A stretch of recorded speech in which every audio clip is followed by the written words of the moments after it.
My name is Sheri Roberts, and I'm a T1 paraplegic from a car crash at the age of 18. So that was 14 years ago. And I am the mother of a very active 4-year-old boy, Benjamin, who, has just brought me so much joy.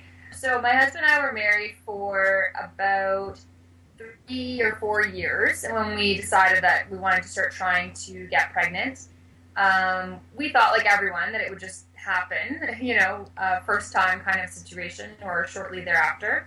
But it was about 3 years of trying when I finally did get pregnant, and that pregnancy unfortunately ended in a miscarriage. After that, when I talked to the lady the gynecologist obstetrician who did the D&C, and I told her that it had been 3 years of trying up to that point, and she found out our ages, how young we were, and healthy and stuff. She didn't understand why, and it turned out she was also a fertility specialist. And she said, as soon as this year is up and you're good to go, come and see me, and we'll get you started right away.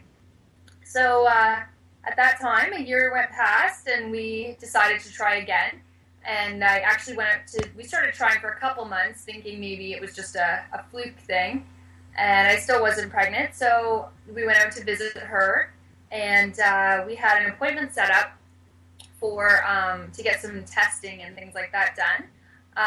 And so actually that morning, we had that morning off, and so we decided, I think finally after all these years of being so anal and crazy about sex for a purpose, having charts in my bedroom and taking my temperature every day and, all that crazy stuff, I finally let it go and was relaxed, and we actually had sex that morning, went to the appointment, and we had to wait until my period came to get the testing done. And we waited and waited and waited, and it never came. And it turns out that morning that we had to go to our fertility appointment was the morning we conceived my son. I don't think I ever would have been in the right mindset. Everyone said, oh, just relax and it will happen. But when you're trying to have a baby, the last thing you do is relax. You analyze every little thing, and it got to the point where I was obsessively making sex not fun anymore for my husband and I, I'd be like, okay, so this is it. This is like the 30th day in a row we've had sex. This time, hold me up by my feet, and maybe it'll happen after, It was crazy. And when it finally did happen, it was exactly that. I had finally let go, I think, and realized or thought it's not going to happen the conventional way. And it ended up happening just that way. So it worked out great. There was at one point before we had the first pregnancy where we had sex every day for 3 months. And it wasn't even fun anymore. It was like robotic, I felt terrible afterwards. Looking back, in the moment, you're like, all you can think about is making a baby.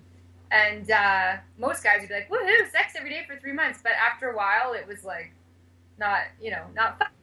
And now, after you have the baby, then it can go back to being just for recreational purposes.